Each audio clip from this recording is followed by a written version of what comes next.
অসমীয়া পৰিষদৰ সভাপতি সম্পাদক আৰু প্ৰমুখ্য কৰি উপস্থিত থকা সকলো সুধীবৃন্দ, মই আচলতে আপোনালোকক ইতিমধ্যে বাটেন ছাৰে গোটেই কথাখিনি ক'লে। মোৰ ক'বলগীয়া আছে বুলি নাই, তথাপিও কিন্তু এটা কথা কি আপোনালোকে জানে, মই ইমান ভিতৰলৈ আহিছোঁ। মোৰ ঘৰ কিন্তু ইয়াত নহয়, মই ডিব্ৰুগড়ৰ নাহৰকটীয়া অঞ্চলৰ পৰা আপোনালোকৰ মিয়াসকলক লগ কৰিবলৈ আহিছোঁ। যিসকল মিয়া বিভিন্ন ঠাইত, অসমৰ বিভিন্ন ঠাইত বিশেষকৈ মুখ্যমন্ত্ৰীয়ে ইমান অপমান কৰিছে, তাৰ পিছতো মিয়াসকলনো কিয় আগবাঢ়িব পৰা নাই, এই কথালৈ মই বিভিন্ন ঠাইত চাইছোঁ। আৰু অসমৰ সীমান্তৰীয়া বাংলাদেশৰ কাষত থকা এই গাঁওবিলাকত প্ৰৱেশ কৰিছোঁ, দেখিছোঁ যে ইয়াত মিয়া, মই অকল ইয়াত বুলি নহয়, মিয়াসকলৰ ঠাইত গৈছোঁ। মিয়াসকলৰ জীৱনৰ যিবিলাক নেকি দিশ, এইবিলাক চাইছোঁ। তেওঁলোকক অধ্যয়ন কেনেকৈ কৰিছে তাৰো ল'ৰা ছোৱালীবিলাকক চাইছোঁ। আৰু এখন স্কুলৰ লগত জড়িত হৈছোঁ, তাতো দেখিছোঁ যে মিয়াসকলৰ কিমান এডভান্টেজ বা হয়। কিন্তু আটাইতকৈ ডাঙৰ কথা, আমি এটা কথা কওঁ, নিজৰ শত্ৰু আমি নিজেই। কিন্তু নিজৰ শত্ৰু নিজেই কিয়নো কৈছোঁ, মই যেতিয়া হয়তো বিভিন্ন পঢ়ি থকা মিয়াসকলৰ ছাত্ৰ ছাত্ৰীক লগ পাইছোঁ, হয়তো সেই পঢ়া ল'ৰা ছোৱালীবিলাকে কিন্তু মিয়াসকল উদাসীন বুজি পাইছেনে? তেওঁলোকে নিজকেই লাজ কৰে, নতুবা জানিব নিবিচাৰে। সেইটো এটা কিন্তু বৰ ডাঙৰ কথা। আৰু পঢ়া মিয়াবিলাকে নিজকে বিৰাট ডাঙৰ বুলি ভাবি লয় যেন মই অনুমান এটা হৈছে। পঢ়া শুনা যিবিলাকে আছে খুব আৰু এই সাধাৰণ মানুহবিলাকক সদায় বিপদত পেলাই থৈ গৈছে। কাৰণ কেলৈ হাজিৰা কৰিবলৈ পঢ়া শুনাখিনি নাযায়, যায় কোন? সাধাৰণখিনি। যেতিয়া তেওঁলোকে নিজৰ পৰিচয়টো দিবলৈ নাজানে, পঢ়াখিনি দেখাই দিব লাগিছিলে, আৰু পঢ়াখিনি জানিবও নিবিচাৰে, কেৱল চাকৰি ধান্দাত গৈছে, সমাজখনক বাদ দি গৈছে। সেইকাৰণেতো এই অৱস্থা হৈছে। এইটো এটা কথা ঠিক যে মই ভাবোঁ যে আপোনালোকে কি মানুহ, কি জনগোষ্ঠীৰ, জাতিত কি, এই কথাটোৱে মানে আপোনালোকৰ ল'ৰা ছোৱালীবিলাকক পৰিচয় কৰাবলৈ শিকক। আৰু ইতিমধ্যে এই অঞ্চল বিশেষে অসমীয়া ভাষাটো সন্দৰ্ভত বিশদ জ্ঞান আহৰণ কৰিব লাগিব। কথোপকথনত আপোনালোকে অসমীয়া কথাও কওক, নিজৰ মাতৃভাষাটো অসমীয়া আৰু নিজৰ কথিত ভাষা দোৱান যিটো আছে সেইটো কওক, তেতিয়াহে আপোনালোকে আগবাঢ়ি যাব। আৰু এটা কথা হ'ল কি, মই ইমান দূৰৰ পৰা আহিছোঁ কেলৈ, আপোনালোকৰ ওচৰত আহিছোঁ কি, অসমীয়া সংস্কৃতিৰ লগত আপোনালোকে বিলীন হোৱাটো মই বিচাৰোঁ, বা অসমীয়া সমাজে বিচাৰে। সেইকাৰণে হিমন্তই কৈছে যে মিয়াখিনি লুঙিখনৰ বাদ দি আছে কি, এনেকৈ কয়নে নকয়? তাৰমানে আপোনালোকে উত্তৰ আজিলৈকে দিব পৰা নাই কিয়? আপোনালোকৰ পঢ়ি থকা ল'ৰাবিলাকো দিব পৰা নাই কিয়? আমাৰ যে সংস্কৃতি আছে। আৰু এটা কথা হ'ল, মই বিভিন্ন ঠাইত দেখিছোঁ যে মই সুধিছোঁ, আপোনালোকে বিহু ইয়াত পাতেনে? নাই আমি মুছলমানে বিহু নেপাতো নহয়। বিহু নহয়, বিহু ছাৰ পাতে কিন্তু নাজানে, সেইটো নহয়। চব ইয়াতে গণ্ডগোল এটা আছে, আমাৰ নহয় বুলালো বিহু অসমীয়া জাতিৰ সংস্কৃতি, তেতিয়াহ'লে আমাৰ হয়নে নহয়? চব বিহু অসমীয়া জাতিৰ সংস্কৃতি, তেতিয়া আমাৰ কেনেকে নহয়? আমি নেপাতিব পাৰোঁ, সেইটো পিছৰ কথাটো, আৰু পাতিলে সহযোগ কৰাটো পিছৰ কথাটো। আৰু কিন্তু আমাৰে সংস্কৃতি আমি অলপ শিকিব লাগে, তেতিয়া বৃহত্তৰ অসমীয়া জাতিৰ লগত আপোনালোকে মিলি যোৱাটো সহজ হ'ব। নহ'লে আপোনালোকে ধৰি থাকে আমি অসমীয়া নহয়, আমি মুছলমান মানুহ, আমি বিহু নেপাতো। আৰু বিহুটো কোনো ধৰ্ম, যদিও ঈদটো কিন্তু বিহু ধৰ্মৰ লগত সম্পৰ্ক আছে, বিহুটো কিন্তু ধৰ্মৰ লগত সম্পৰ্ক ক'তো নাই, খেতিৰ লগত আছে। গতিকে চবে পাতিব পৰা ক্ষমতাটো আছে নাই? আছে। তেতিয়া আমি কেলে নেপাতিম? ইয়াতো ধৰ্মৰ কথা নাই। আমি কোৱা নাই যে তাত মানে জন্মাষ্টমী পাতক বুলি। জন্মাষ্টমী হৈছে হিন্দুসকলৰ, হয়নে? মই কোৱা নাই যে শিৱৰাত্ৰি পাতক বুলি। আমি কৈছোঁ যে অসমীয়া সংস্কৃতিৰ লগত বিলীন হ'বলৈ বিহু সংস্কৃতিৰ লগত আপোনালোকে জড়িত হওক। পাতিলেও পাতক, নেপাতিলেও নাই, সেইটো পিছৰ কথাটো। তেওঁলোকৰ যদি ক'ৰবাত খেলি মেলি যদি পিছত নিজেই পাতিবলৈ। এতিয়া হ'ল কি, আমাৰ ছাত্ৰ ছাত্ৰীসকলে বিহু সন্দৰ্ভত নজনা বহুত ডাঙৰ কথা হৈছে। ইয়াৰ অকল বিহুৱেই নহয়, বিহু তিনিটা আছে। কাতি বিহু খেতিৰ লগত জড়িত। মাঘ বিহু সম্পূৰ্ণ কি, আমি যে 1 জানুৱাৰীত ভাত খাইছোঁ, সেই ভাত খোৱা প্ৰচেছটো কি, কাতিৰ পিছত বিহু একদম মানে শুকান ধান চপাই মেলি চব শেষ হয়, একেলগতে ভোজ খোৱা এটা প্ৰণালীহে ইয়াত পিঠা খোৱা বিহু হয় নাই? আৰু মেজি জুইটো কোনো ধৰ্মৰ কথা নাই, সেইদিনাখনৰ পৰা ঠাণ্ডা নাথাকে আৰু একদম যে গা ধুৱে সোনকালে সেই মেজি জুই জ্বলাব পাৰে। ইয়াত ধৰ্মীয় কথা নাই। সেইটো বহাগ বিহুটো কি? এইটোতো মুকলি বিহু। গোটেই এটা হৈছে কি, আমি ফূৰ্তি কৰা মানে 7 দিনহে বিহু পতা হয়, বেছি নহয় নহয়। খালি মাহটো আজিকালি হৈছে ব্যৱসায়িক বিহু হৈছে। এই 7 দিনৰ আমি যদি একো নহ'লেও আমি যদি ৰাইজে কৈ পিনে আমাৰ অসমীয়া বিহুটো আমি পালন কৰিবলৈ চাইছোঁ, তেতিয়া উজনি অসমৰ মানুহে ই নক'লেহেঁতেন হিমন্তই যে লুঙিখন বাদ দি একো নাই, হয়নে? আপোনালোকে দেখাই দিব পাৰে। আপোনালোকেতো কৃষিজীৱী মানুহ, কৃষিজীৱী মানুহৰ নিজস্বভাৱে কি থাকে? সংগীত থাকে, থাকে নাথাকে? থাকে।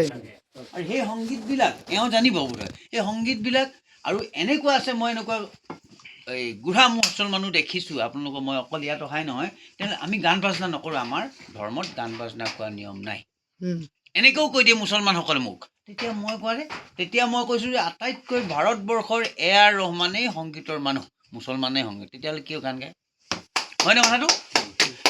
ৱাহিদা কি ইয়াছমিন, আমাৰ লংকা ছোৱালী কি আছিলে, ইয়াছমিন কি আছিলে, তাই অসমৰ হৈ গান গাইছে। তেতিয়াহ'লে তাইতো মুছলমান নহয় নেকি? হয়। তেতিয়াহ'লে মুছলমানৰ যে হ'ব পাৰে, মুছলমানৰ গান চান নাই বুলি কোৱা কথাটো একদম মিছা কথা, অন্ধবিশ্বাস হৈ পৰিছে। এই অন্ধবিশ্বাস আপোনালোকে মিয়াসকলৰ পৰাই উত্তৰণ কৰাব লাগিব, হয়নে? মিয়াসকলৰ পৰাই মই উফৰাই দিব লাগিব আৰু সংস্কৃতি উত্তৰণ কৰিব লাগিব। কথাটো শুদ্ধ হয়নে নহয়? মই সেইটো কথা কাৰণে। আৰু চাওক, এতিয়া কি হ'ল, এই যে আমি তেতিয়া কি হ'ব, উজনি অসমত যেতিয়া ইয়াৰ পৰা বাৰ্তা লৈ যাব। আৰু আটাইতকৈ মই দেখিছোঁ ঘূৰি থকা মিয়াসকলৰ লগত ঘূৰি থকা মানুহ কি হ'ল, একমাত্ৰ বাটেন ছাৰ বাদ দি আপোনালোক কৈছোঁ, বাটেন ছাৰে এই মিয়া সমাজক, মিয়া জনগোষ্ঠীটোক নিবলৈ ইমান চেষ্টা কৰিছে। আৰু তেওঁৰ লগত থকা সহযোদ্ধাসকলেও, সহযোদ্ধা মানে কাক কৈছোঁ, যিসকল পালিপহীয়া থাকে, পালিপহীয়াসকলে বাটেন ছাৰক ঠগে, মোক ঠগে। আজি মই চাওক, বিহু আহিছে কালি হয়নে? ইয়াততো নাই পতা, আমাৰতো মাঘ বিহু আছে নে 12 তাৰিখে? আজি মাঘ বিহু বাদ দি আমাৰ খৰি কাটিলে। মোক কৈছে যে আমি খৰি কাটিছোঁ, আপোনালোকৰ মই ঘৰত কৈছে কি, আমাৰ সাঁজ 2 কলহ দিছোঁ। চাব, মোৰ ফালৰ পৰা সাঁজ 2 কলহ আৰু এটা হাঁহ দিব লাগে। আমাৰ তাত পইচা তোলা নিয়ম নাই, তাৰমানে ভোজটো খাব যে। আমাৰ ছাৰ আগত পইচা তুলিছে তো, ওই যে পুচুৰা সেই চাব আপোনালোকৰ গান গাইছে না, আছে আছে আছে, এতিয়া কৰি আছে গানটা ৰেকৰ্ডিং কৰা উদ্দেশ্য তো। সেই লাইনটো মই কৈছোঁ, চাব সেই লাইনটো কৈছোঁ কেনেকৈ মিলি যায়। বিহুৰ লগত চব মিল আছে, তাৰমানে আছে, চবৰ মিল আছে। খালি প্ৰত্যেকৰ নিজস্ব নিজৰ ভাগে পাতি যায়, হয়নে? আৰু সেই সংক্ৰান্তিৰ দিনাখনেই নিয়ম মতে কৰে। আৰু সেই টুচু সংক্ৰান্তি কৰে, পঞ্জাৱত পাতে, খালি অসমত বিহু বুলি নামাকৰণ, হয়নে? আৰু উৰিষ্যাত টুচু বুলি কয়, অসমত বিহু বুলি কয়। তাৰমানে সংস্কৃতি আকৌ ইয়াৰ মিয়াসকলে বেলেগ এটা কি পুচুৱা বুলি কয়, একেটাই হয়নে নহয়? তাৰমানে আমি যদি লগ খুৱাই দিওঁ বিহুটো, সেইটোৱে বিহু। চাওক, বিহুটো কি বিহু বুলি কয় কোনে?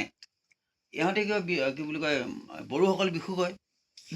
তাৰপিছত বৈশাগু বুলি কয়। তাৰমানে আল্টিমেটলি বিহু হয়নে নহয়? দেউৰীসকলে বুধবাৰ পাতে, চাব দেউৰীসকলে বুধবাৰ পাতে, বিহুৱেই। কিন্তু সোমবাৰে হ'লেও যদি তাৰিখটো নিমিলে, তেতিয়া বুধবাৰহে আৰম্ভ কৰিব, সেইটোহে বিহু। গতিকে চবৰ লগতো মিল। আমাৰ মানুহ ছাৰ মাঘ মাহৰ মাঘ মাহৰ প্ৰথম দিনাই এই যে পুচুৰা খায়। তাৰমানে এইটো একেই। মই কৈছোঁ যে সৰ্বত্ৰ একেই, খালি আমি ভেদাভেদটো নিজেহে ৰাখিছোঁ, হয়নে? আৰু পঢ়া শুনা ল'ৰা ছোৱালীবিলাকে আটাইতকৈ ডাঙৰ কথাটো হৈছে, অপ্ৰিয় হ'লেও সঁচা কথাটো, আমাৰ পঢ়া শুনা ল'ৰা ছোৱালীবিলাকে নিজকে বহুত ডাঙৰ বুলি ভাবে। মিয়াসকলৰ মাজত এইটো মই বেছি পাইছোঁ। আমাৰ মাজত যিমান থকাটো মই পোৱা নাই। তেওঁলোকে সংস্কৃতি নাই, আমি লিখিব পাৰিলে আৰু পৃথিৱীখন, তেওঁলোকে চাকৰি এটা লাগে, আৰু চাকৰিটো পালে আৰু মিয়া পৰিষদত কিমান মানুহ আছে এটা সময়ত, আজিকালি নাই। চব কোনোবাই মাষ্টৰ চাকৰি পালে বাদ দিয়ে, পিছফালে মিয়া পঢ়ে, যি হওক। কোনোবা উকিল পঢ়িলে, উকিল পঢ়ি টকা আহিলে, আৰু এটা শেষত মানে মিয়া পৰিষদ কৰি কৰি কি হ'ল, প্ৰেচিডেণ্টটো হ'লগৈ, তাৰপৰা বাদ দি দিলে। তাৰমানে চৰ্দি যি হ'ল এইখিনি। কিন্তু বাটেন ছাৰ চাওক, এচিড থাকিব পাৰে, দুজনকে ডক্তৰ, বোৱাৰী ডক্তৰ, জোঁৱাই ডক্তৰ, তাৰমানে কি বাটেন ছাৰ ক'ত থাকিব পাৰে? আৰু এতিয়া চাগিছে মৰিছে ঠাণ্ডাত কপি কপি। কথাটো হয়নে? গতিকে এই মানুহজনক যদি আপোনালোকে যদি চবফালে মিয়া পৰিষদৰ যোগে লৈ যাব পাৰে, মই কোৱা নাই MLA CMLA কথাটো, আপোনালোকে সেইটো কথা বেলেগ। বিধানসভাত যদি মাতিব পাৰে, বা সমাজক নহ'লে এইটো যদি আমাৰ বেলেগ এটা। গতিকে যিকোনো প্ৰক্ৰিয়াৰে হ'লেও, অকল বিধানসভাৰ কথাটো কোৱা নাই, যে মিয়া পৰিষদক যদি আপোনালোকে ডাঙৰ কৰি দিয়ে, বাটেন ছাৰ ডাঙৰ হ'ব নাই? মিয়া পৰিষদক ডাঙৰ কৰক। পলিটিকেল যি লওঁ সেইটো পিছৰ কথাটো, কিন্তু মিয়া পৰিষদ ডাঙৰ হ'লে আপোনালোক চাওক, এতিয়া এই যে মৰণিৰ পাৰত গোৱালপাৰাত কালিও কান্দি আছে মানুহখিনি ঠাণ্ডাত কঁপিছে কাপোৰ নাই ক'ত এতিয়া ক'ত গ'ল ৱাজেদ আলি নে কি এই যে MLA বিলাক MP বিলাক ক'ত গ'ল এইবিলাকে যে একোডাল কৰা নাই আৰু কালিলৈ পঢ়িলে আপোনাৰ চাওক উচ্ছেদ যে নকৰিব মানে নাই কি কৈছে তাৰ কোনো গ্যাৰাণ্টি নাই গ্যাৰাণ্টি নাই কাৰণ কেলে অসমৰ ভিতৰত আটাইতকৈ ডাঙৰ কথা ধুবুৰী জিলাত কি পাইছে এটা কিবা পদাৰ্থ পাইছে কি পদাৰ্থ আজি 5 বছৰমান আগতেই গতিকে ইয়াত পাইছে নদীৰ ভিতৰত পাইছে সেইটো মানে আৰু ডিব্ৰুগড় জিলাৰ নামৰূপ আৰু বৰহাট ডিব্ৰুগড় জিলাৰ নামৰূপ আৰু শিৱসাগৰ চৰাইদেউ বৰহাটত বাহিৰতকৈ তেলৰ এটা উৎপাদন আটাইতকৈ বেছি বুলি ইতিমধ্যে গম পাইছে বাতৰিত ওলাইছে আমিতো বাতৰিহে ওলাইছে তাৰমানে এইটো হয় নিশ্চয় কিবা এটা আছে তাৰমানে কি হ'ব সেই বনাঞ্চল যে উচ্ছেদ কৰিলে কি কাৰণে তাৰমানে তাত তেল আছে বুজিছে নে এবাৰ নাওপৰত বনাঞ্চল হেৰি গৈছে আৰু ইয়াত কি কৈছে ইয়াত মানে তলত কিবা এটা পদাৰ্থ পাব কাৰ্বি আংলঙত যেনেকৈ পায় গতিকে এইবিলাক মানে কি মানুহক কওঁতে কি হ'ব আপোনালোক সজাগ হ'ব লাগিব নহ'লে কালিলৈ আপোনালোকক উচ্ছেদ বাংলাদেশী আপুনি নিজেই পৰিচয় দিছে বাংলাদেশী বুলি কাৰণ নিজৰ যিসকল প্ৰটেকশ্যনো নাই অকল বাটেন চাই কিমান প্ৰটেকশ্যন দিয়ে আপোনালোকে যদি নাথাকে আৰু চাওক আজি ঘৰ বাৰী এৰি আহি মোৰ কিবা ঠিকা লৈছোঁ নেকি আপোনালোকৰ কথা পাতিব কিবা ঠিকা লৈছোঁ নেকি নহয় একোতো ঠিকা ল'ব নাই মাত্ৰ আপোনালোকে গোটেই অসমীয়া জাতিৰ লগত আপোনালোকে মিলি যাওকচোন আপোনালোকক চাব মই আৰু এটা কথাও কৈছোঁ মই যে ইয়াত ঘূৰি ফুৰিছোঁ চাওক অৰ্থনীতি নহ'লে অসমীয়া জাতি মৰি থাকিব আৰু অৰ্থনীতি আপুনি মই বিভিন্ন চাইছোঁ যে এই অঞ্চলৰ পৰা মানুহক মই লৈছোঁ ব্যৱসায় কেনেকৈ আপোনালোকে জানে আমি কৰিব নাজানো আমি তাত ব্যৱসায় কেনেকৈ কৰে আপোনালোকে শিকাব লাগিব তাৰ মানুহক বুজি পালেনে খেতি কেনেকৈ কৰে এতিয়া চাওক আমাৰ তাত তেলৰ এতিয়া মই সুধিছিলোঁ সৰিয়হ আমাৰ 8,000 টকা হৈছে নেকি কুইণ্টেল 8,000 টকা ইয়াত সুধিলোঁ কিমান কুইণ্টেল 4-5,000 টকা হৈছে পাৰ্থক্য এটা হৈছে নাই গতিকে যদিহে আমি যদি গোটেইখিনি মিলি পিনি এটা ইয়াত যদি কি বোলো মিঠাতেলৰ ইণ্ডাষ্ট্ৰি এটা বনাই গোটেই তেলখিনি আপাৰলৈ নিওঁ আৰু কোনে বিকিলে মিয়াসকলক প্ৰচেষ্টাত দিয়ে আপোনাৰ মিয়াসকলক গামোচা দি লৈ আহিব সেই দায়িত্বটো তনুধাৰ মিয়া বুজি পালেনে তনুধাৰ মিয়াৰ দায়িত্ব আপোনালোকে খেতি কৰক আৰু সেই খেতিয়ে আমি ক'ম যে তালৈ লৈ যাওঁ আপোনালোকৰ দায়িত্ব তনুধাৰী মোৰ ইমান পাৱাৰ আছে মই কৈছোঁ মোৰ 4খন ঠাইত মোৰ নামিলেই মোৰ পাৱাৰ আছে খালি পলিটিকেলি মোৰ বিৰাট সংঘাত পলিটিকেলি সংঘাত মানে কি মই মিয়াৰ লগত থকাৰ কাৰণে কিন্তু মোৰ পাব্লিক ছাপৰ্ট আছে মানে ডাঙৰ মানুহ আছে মই আপোনালোকে এই খেতিবিলাক যদি আপোনালোকৰ তাৰ পৰা আমি যদি মানুহ লৈ যাব আৰু চাব বাংলা ভেটা আমি নাজানো আমাৰ তাত ইটা কথাটো কৈছোঁ বাংলা ভেটা যদি ইয়াততো আপোনালোক মই লখিমপুৰ ফালে দেখিছোঁ চোতালতে বাংলা ভেটা কৰিব পাৰে ইটা বনাব জানে গতিকে আমি যদি আমাৰ মাটি পৰি আছে ইমান ডাঙৰ নালাগে নহয় বাংলা ভেটা দি যিখিনি 12 টকা এতিয়া আমি 6 টকাত বিকিব পাৰিম নহয় গতিকে ইয়াৰ মানুহে পালে নাই ইয়াৰ মানুহে লৈ আৰু এনেকুৱাও হৈছে খালি এইটো বাতাবৰণটো অলপমান ভুল আমাৰ তাত ল'ৰাবিলাকে থাকি আমাৰ ছোৱালী লৈ আহিছে অথচ আমাৰ তাত সংঘাত নাই এইখিনি সংঘাত কৈছে আমি দেখিছোঁ ছাৰো জানে গোটেই কথাটো তাৰ পৰা কি হ'ল তেওঁলোকে আমাৰতো বেয়া নহয় পৰিৱেশটো বেয়া নহয় এনেকুৱাও হৈছে তাৰমানে আমি কিবা কৈছোঁ নেকি নাই কোৱা খালি মিলি প্ৰীতিয়ে থাকিব লাগে এই যদি আমাৰ এনেকুৱা ধৰণৰ হৈছে গতিকে আমি খালি শিকিব লাগে আপোনালোকে আৰু নিজৰ ধৰ্ম নিজে কৰিবই লাগিব কিন্তু সেই বুলি সংস্কৃতিটো অসমীয়া সংস্কৃতি গ্ৰহণ কৰাত একো আপত্তিও নাথাকিব লাগিব হয়নে বিহুটো আমাৰ অসমীয়া যদিহে মই আগতে সুধিছোঁ মিয়া জনগোষ্ঠীৰ নিজস্ব কিছু আছে হয়নে এই সংস্কৃতিটো আপোনালোকে উদ্ধাৰ কৰিব লাগিব বৃহত্তৰ অসমীয়া চাওঁ গৌৰীপুৰৰ আপোনালোকৰ ওচৰে এই যে কিটো দেশী গীতৰ আমাৰ কি নাম প্ৰতিমা পাণ্ডেটো অসমীয়া গীত নহয় দেশী গীতহে অসমত গীতে নাম কৰি দিলে কি কাৰণে অসমীয়া সংস্কৃতিৰ মিল হ'ল নাই আপোনালোকৰ ভাটিয়া গীতবিলাকো আপোনালোকে মিলাব পাৰে কেলে নোৱাৰিব তোমাৰ নিচিনা এটা মই যদি লৈ যাব পাৰা খালি কথাটো হ'ল কি ইয়াত চাওক মই খালি সুধিছোঁ য'তে ত'তে যে আমাৰ এইটো নহয় এই কথাটো মানে অলপমান ভুল হয় তাৰমানে আমি সংস্কৃতি সদায় উত্তৰণ যেতিয়া ঘটিব আৰু ধৰ্ম আৰু সংস্কৃতিৰ পাৰ্থক্য এটা আছে ধৰ্ম হৈছে এখন পথাৰ মই কি আহু খেতি কৰিলোঁ মই কিবা খেতি কৰিলোঁ ধুনীয়াকৈ জীয়াই থাকিবৰ কাৰণে প্ৰণালী সংস্কৃতি হৈছে আমি কেনেকৈ পিন্ধো মই জোতাটো পিন্ধিছোঁ, ঠাণ্ডাত জোতা পিন্ধাটো এটা সংস্কৃতি। এই যে কোটটো পিন্ধিছোঁ গৰম লগা, এইটো এটা সংস্কৃতি, হয়নে? এই কথাখিনি, এই সংস্কৃতিটো মানে কেনেকৈ আমি সৌন্দৰ্য কৰিব লাগে, ধৰ্মইটো বাধা নিদিয়ে। এই কথাখিনি আমি অলপমান জনাটো ভাল। মই আশা ৰাখিছোঁ এইখিনি কৈ মোৰ বৰ বেছি বক্তব্য নাৰাখোঁ, কাৰণ চবতে মই অকল সংস্কৃতি আৰু কেনেকৈ লগ হ'ব লাগে কৈছোঁ। আপোনালোকক মই জলকীয়া আমাৰ তাত 400 টকা শুকান জলকীয়া কেজি, আৰু ছাৰ তাত সুধিছোঁ 150 টকা। আপনি ওই একটা লাইন গাই দিও। মই সেইটো কম চাব, সেইটো কম বাৰু। এতিয়া মই পিছৰ দশক কম গৈ, এতিয়া সেইখিনি কম গৈ, লাষ্টত মই সেইটো আপোনালোকক কেনেকৈ আনিব লাগে জলকীয়াৰ কথা চাওক। আমি তাত 150 ছাৰ, এই আপুনি 120 টকা দিম ছাৰ, লৈ যাওকচোন। নিম ৰ'ব, মই সুধিছোঁহে বোলো। তাৰমানে আমাৰ তাত মই সেইদিনা সুধিছোঁগৈ 400 টকা দে। তাৰমানে আমি যদি 1 কুইণ্টেল জলকীয়াও লৈ যাওঁ, কি হ'ব? কেইটকা পালোঁ? 150 টকা, 150 টকা পালোঁ নে নাই? তাৰ পৰা আকৌ বেগত কি কৰিলোঁ, চাহপাত লৈ আহিলোঁ। মইতো নিজে মেনেজাৰ কৰা মানুহ চাহপাতৰ, গতিকে মেনেজাৰ এইহে দিছে, বাটেন ছাৰ মহা সত্যান্ত মোক আকৌ লৈ আহিছে, বুজিছে? সাংঘাতিক মেনেজাৰ কৰি নহ'ব, মেনেজাৰ কৰি থকা ৰাতি দুখৰ কথা কয়, তাতে মানে জেলখানতকৈ বুলি বেছি নলবাৰীৰ কাৰাগাৰত 3 মাহ আছিল, মই 2 মাহ একেলগে আছিলোঁ। ছাৰ নলবাৰীৰ কাৰাগাৰতকৈ বেছি মোক নলবাৰীৰ কাৰাগাৰত থৈ আহক, তথাপি এই চাহ বাগিচাৰ এছিষ্টেণ্ট মেনেজাৰৰ পৰা আঁতৰাই ল'লোঁ।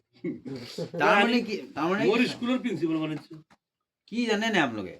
বাগানত কাম কৰিলে, মই 2খন বাগান কৰিলোঁ। যোৱা বছৰ এখনত কৰিলোঁ, সেইখনত অলপমান ভালেই আছিলে। সেইখনত আকৌ মানে কি পেপাৰো পঢ়িব নিদিয়ে, বুজিছে?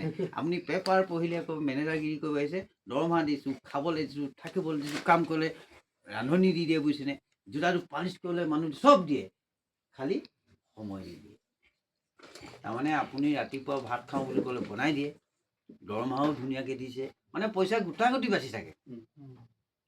আৰু কি হ'ল, ঠাণ্ডা লাগিছে বোলে, একদম পূৰা মালিক ফোন কৰি দিলে যে ইয়াক ঠাণ্ডা লাগিছে, গতিকে কাপোৰ চাপোৰখিনি আৰু লাগিব, সেইটো দি দিব। তাৰমানে খালি ক'ব লাগিব যে পাতটো ধুনীয়াকৈ উলিয়াব, ৰাতি ওলাব লাগিব পাতটো, আৰু কথা নাই। তাৰমানে ইমান ফেচিলিটি দিয়ে। মই কৈছোঁ এইটো ফেচিলিটি পালে কি হ'ব? আৰু ৰাতিপুৱা শুই উঠাৰ লগত চাহ কাপ দিয়ে টেবুলত, বুজিছে? শুই উঠিছোঁ, মুখ হাত ধুই লগে লগে চাহ আহিলেই, ৰুটি দিয়ে, ইমান ফেচিলিটি দিয়ে, কিন্তু তথাপি বান্ধোনত থাকিব লগা হয়। তাৰমানে এই গতিকে মই এৰি আহিলোঁ। তাৰমানে ক'লোঁ ছাৰক মই এতিয়া হেৰি, গতিকে এতিয়া কথা হ'ল কি, এই আমাৰ ছাৰে পালে, এতিয়া যি নহওক, এতিয়া আমাৰ অৱস্থা ক'ত চাব? আমি সেইকাৰণে কৈছোঁ যে আপোনালোকে চাহপাতো লৈ আহিব পাৰিব লাইনত। গতিকে ইয়াত চাহপাতটো মই একদম কিনি খাইছোঁ, কালি 10 টকা দিছে, কি খাইছোঁ গত লাগিছে, বুজিছেনে? চাহপাত খোৱা কাৰণে। গতিকে ইয়াত আপোনালোকে সেইবাৰ কাম কৰিব পাৰিব। গতিকে আমি সংগঠন লৈহে কৰিব পাৰিব। আৰু যে আপোনালোকৰ ডেকা ল'ৰাবোৰ আছে, সেইখিনিকে শিকাম, বুঢ়াখিনিতো আপোনালোকে যাব নোৱাৰিব। তাৰপিছত তাত আমি যেতিয়া কৰিম, আমাৰ তাৰপৰা মানুহ যেতিয়া আহিব, চা হ'লচেল দোকান কাপোৰ কলিকতাৰ পৰা অনা মানুহ তহঁতিছে, মিয়াকেইটাহে কয়, কোনে বন্ধ কৰিছে? মাৰোৱাৰীকেইটাহে কাজিয়া লগাইছে। এইবিলাক চব ব্যৱসায়ী কাজিয়া কৰিছে, তাৰমানে তাহাঁতৰ ব্যৱসায়টো মৰি যাব।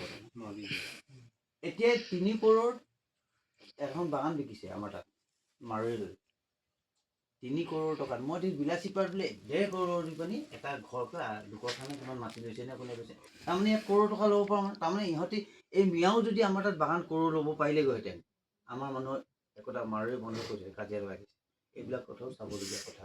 যি নহওক, এতিয়া ক'ত আমাৰ চব, মই মিয়াসকলক লৈ এটা গান লিখিছিলোঁ।